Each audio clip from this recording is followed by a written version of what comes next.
Nebuchadnezzar II was a Chaldean king of the Neo-Babylonian Empire, who reigned c. 605 BC, c. 562 BC. Both the construction of the Hanging Gardens of Babylon and the destruction of Jerusalem's temple are ascribed to him. He is featured in the Book of Daniel and is mentioned in several other books of the Bible. The Akkadian name Nabucco means, "O God Nabu, preserve, defend my firstborn son." Nabu, son of the god Marduk, is the Babylonian deity of wisdom. In an inscription, Nebuchadnezzar styles himself as Nabu's beloved and favorite. His name has previously been mistakenly interpreted as "O Nabu, defend my Kudaru," in which sense a Kudaru is an inscribed stone deed of property. However, when contained in a ruler's title, Kudaru approximates to firstborn son or oldest son. Variations of the Hebrew form include "and." He is also known as Bakar Nasser, which means winner of the fate, or literally, fate winner. Like Nebuchadnezzar was the oldest son and successor of Nabopolassar, who delivered Babylon from its 3 centuries of vassalage to its fellow Mesopotamian state, Assyria, and in alliance with the Medes, Persians, Scythians, and Cimmerians, laid Nineveh in ruins. According to Berosus, some years before he became king of Babylon, Babylonian dynasties were united. There are conflicting accounts of Nitocris of Babylon being either his wife or daughter. Nabopolassar was intent on annexing the western provinces of Syria from Necho II, and to this end dispatched his son westward with a large army. In the ensuing Battle of Carchemish in 605 BC, the Egyptian and Assyrian army was defeated and driven back, and the region of Syria and Phoenicia were brought under the control of Babylon. Nabopolassar died in August that year, and Nebuchadnezzar returned to Babylon to ascend the throne. After the defeat of the Cimmerians and Scythians, previous allies in the defeat of Assyria, Nebuchadnezzar's expeditions were directed westward. The powerful Median Empire lay to the north. Nebuchadnezzar's political marriage to Amytas of Media, the daughter of the Median king, had ensured peace between the two empires. Nebuchadnezzar engaged in several military campaigns designed to increase Babylonian influence in Aramea and Judah. An attempted invasion of Egypt in 601 BC was met with setbacks, however, leading to numerous rebellions among the Phoenician and Canaanite states of the Levant, including Judah. Nebuchadnezzar soon dealt with these rebellions, capturing Jerusalem in 597 BC and deposing King Jehoiakim, then destroying the city in 587 BC due to rebellion, and deporting many of the prominent citizens along with a sizable portion of the Jewish population of Judea to Babylon. These events are described in the Prophets and Writings sections of the Hebrew Bible. After the destruction of Jerusalem, Nebuchadnezzar engaged in a 13-year siege of Tyre which ended in a compromise, with the Tyrians accepting Babylonian authority. Following the pacification of the Phoenician state of Tyre, Nebuchadnezzar turned again to Egypt. Her clay tablet, now in the British Museum, states, "In the 37th year of Nebuchadnezzar, king of the country of Babylon, he went to Mitzrayim to wage war. Amytas, king of Egypt, collected a march and spread abroad. Having completed the subjugation of Phoenicia and a campaign against Egypt, Nebuchadnezzar set himself to rebuild and adorn the city of Babylon, and constructed canals, aqueducts, temples and reservoirs." According to Babylonian tradition, towards the end of his life, Nebuchadnezzar prophesied the impending ruin of the Chaldean dynasty. He died in Babylon between the 2nd and 6th months of the 43rd year of his reign, and was succeeded by Amel-Marduk. Construction activity. During the last century of Nineveh's existence, Babylon had been greatly devastated, not only at the hands of Sennacherib and Ashurbanipal, but also as a result of Babylon's repeated rebellions. Nebuchadnezzar, continuing his father's work of reconstruction, aimed at making his capital one of the world's wonders. Old temples were restored, new edifices of incredible magnificence were erected to the many gods of the Babylonian pantheon. To complete the royal palace begun by Nabopolassar, nothing was spared, neither cedarwood nor bronze, gold, silver, rare and precious stones. An underground passage and a stone bridge connected the two parts of the city separated by the Euphrates. The city itself was rendered impregnable by the construction of a triple line of walls. The bridge across the Euphrates is of particular interest, in that it was supported on asphalt-covered brick piers that were streamlined to reduce the upstream resistance to flow, and the downstream turbulence that would otherwise undermine the foundations.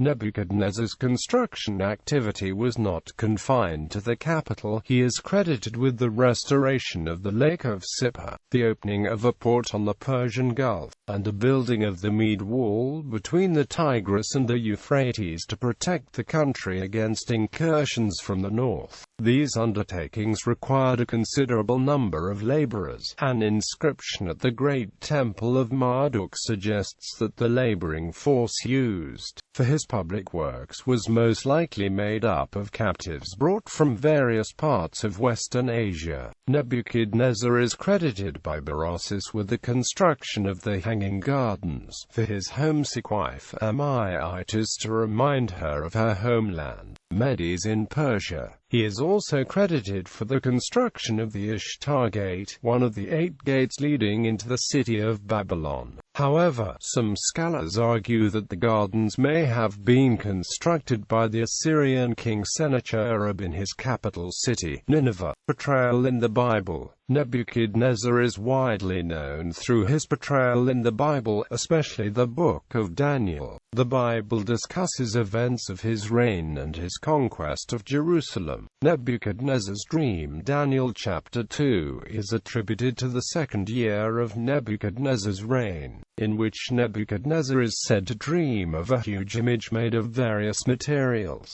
The prophet Daniel tells him that God's interpretation is that it stands for the rise and fall of world powers, starting with Nebuchadnezzar's own as the golden head, golden idol and fiery furnace. In Daniel chapter 3, Nebuchadnezzar erects a large idol made of gold for worship during a public ceremony on the plain of Dura. When 3 Hebrews, whose names were Hananiah, Mishael, and Azariah, refused to take part, he has them cast into a fiery furnace. They are protected by what Nebuchadnezzar describes as the Son of God, and emerge unscathed without even the smell of smoke. Daniel chapter 3 goes on to say that Nebuchadnezzar realized that no man-made God has the power to save, and praised the God of Shadrach, Meshach, and Abednego. He then made a decree that anyone of any nation that would make any accusation against God would be mutilated and the homes be destroyed. Nebuchadnezzar's dream of an immense tree. In Daniel chapter 4, Nebuchadnezzar dreams about an immense tree, which Daniel interprets to mean that Nebuchadnezzar will go insane for 7 times because of his pride. The chapter is written from the perspective of King Nebuchadnezzar. Out of insanity, Daniel chapter 4 concluded with Nebuchadnezzar losing his sanity and living in the wild like an animal for 7 times during his reign. After this, his sanity and position are restored.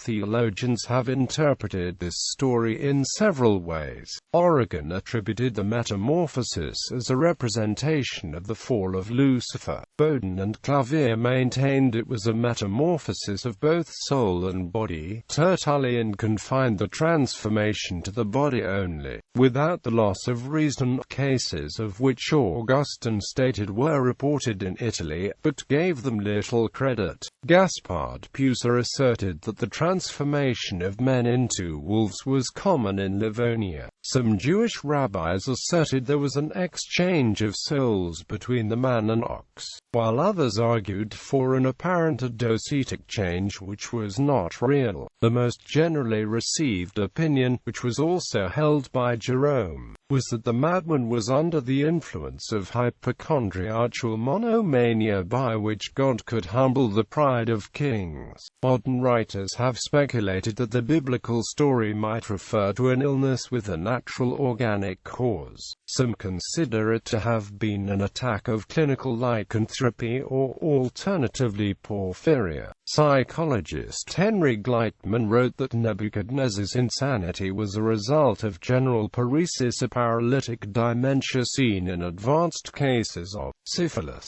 Some scholars think that Nebuchadnezzar's portrayal by Daniel is a mixture of traditions about Nebuchadnezzar and about Nabonidus, who became confused with him. For example, Nabonidus was the natural or paternal father of Belshazzar, and the 7 years of insanity could be related to Nabonidus's sojourn in Tamar in the desert.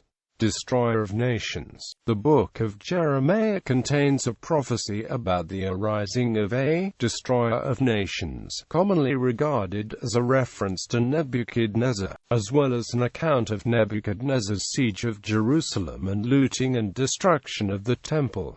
Helel, son of the morning. Chapter 14 of the book of Isaiah refers to what Jewish exegesis of the prophetic vision of Isaiah chapter 14 verses 12 to 15 identifies as King Nebuchadnezzar II. The Hebrew text says, "It is a taunting prophecy against an oppressive king." In Isaiah chapter 14, the king is being mocked, as he is struck through with a sword, killed, and thrown into a common grave. Mainstream Christianity reads into this passage to the fall of Lucifer, because verse 20 says that this king of Babylon will not be joined with them in burial, because thou hast destroyed thy land, thou hast slain thy people. The seed of evildoers shall not be named forever, but rather be cast out of the grave, while all the kings of the nations, all of them, sleep in glory, every one in his own house. Helel ben Shahar may refer to the morning star, but Isaiah gives no indication that Helel is a star.